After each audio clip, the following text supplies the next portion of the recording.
Matthew Syron, folks. I hope I've said it right. I do apologise if I've not. I don't know if you know him, folks. Don't know if you've seen his story.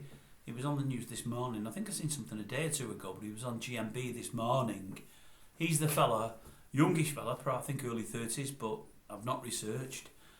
Glassed in the face in a pub/club in the Leeds area just after Christmas time. Minding his own business, doing no harm to nobody.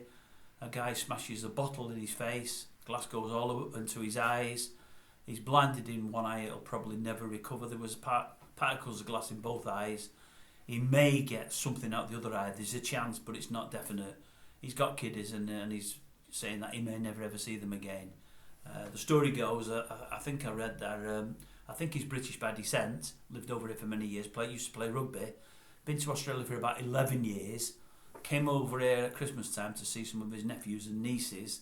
He's in a bar with some friends that he used to live with when he was living over here, minding his own business. Late on in the night, he comes back from the toilet, stood at the bar. All of a sudden, he feels something come over his shoulder, looks to see what it is, and a guy's just smashed a bottle in his face. No reason, no rhyme, no reason. He didn't know the guy didn't know him, by all accounts. They'd not had any words early in the night, by all accounts. No looking in each other's direction, by all accounts. The guy that's done it is supposed to be something of a troublemaker, been done in the past for GBH, has problems with drink and with cocaine. They're saying he was drunk and he was high that night. And for no apparent reason, he's just smashed a bottle in somebody's face. And as I say, on the back of that, the fella may never ever see again. The pictures on the thumbnail show you how bad it is. It's horrendous. And you think to yourself, what is the world coming to? Why is there such evil within this world? It's crazy, isn't it? It really is. The guy that's done it's got 10 years. How does that work? Do they do a third with good behaviour? So could be out after 3 or 4. I would say if young Matthew never sees again, I would say just leave the guy in for the rest of his life. You know, give him a life sentence because that's what he's given Matthew. Matthew's got a wife and kiddies who we might never ever see again. Done no harm to nobody. You know, and I seen the story early on this morning before I went to work and I was saddened and it shocked me. It really shook me up. It did, honestly, because the guy come across the victim as a lovely guy, no harm in him at all. And then as the days gone on, I thought, you know, they do the old eye for an eye. Isn't it a pity that we can't just blind the guy that did it so he's living the same life as Matthew is now? Now, obviously, we can't do it because we're a humane society. We've got something about us. You know, we're not cavemen. We couldn't do that. You know, it's too decent. It'd be the wrong thing to do. But in an ideal world, that's what should happen. That's what should befall the guy that's done all this work.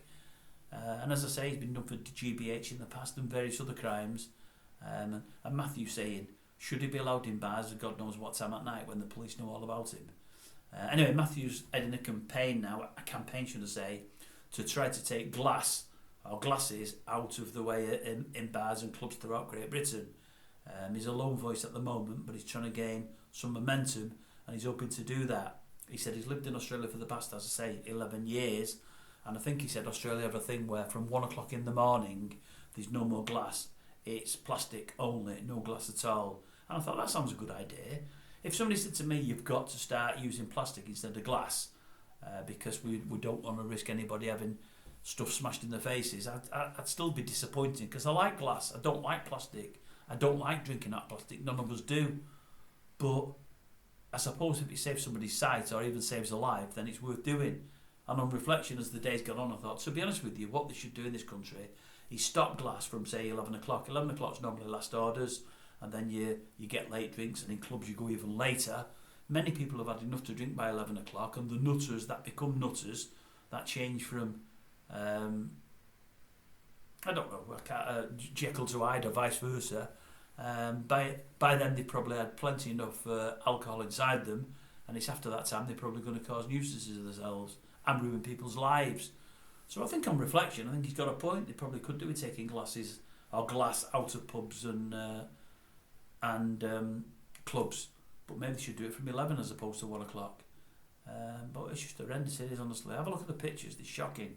And you think, why would anybody do that to anybody else? Well, what would anyone get out of that at all? It's a weird world we live in from time to time, folks. It really is.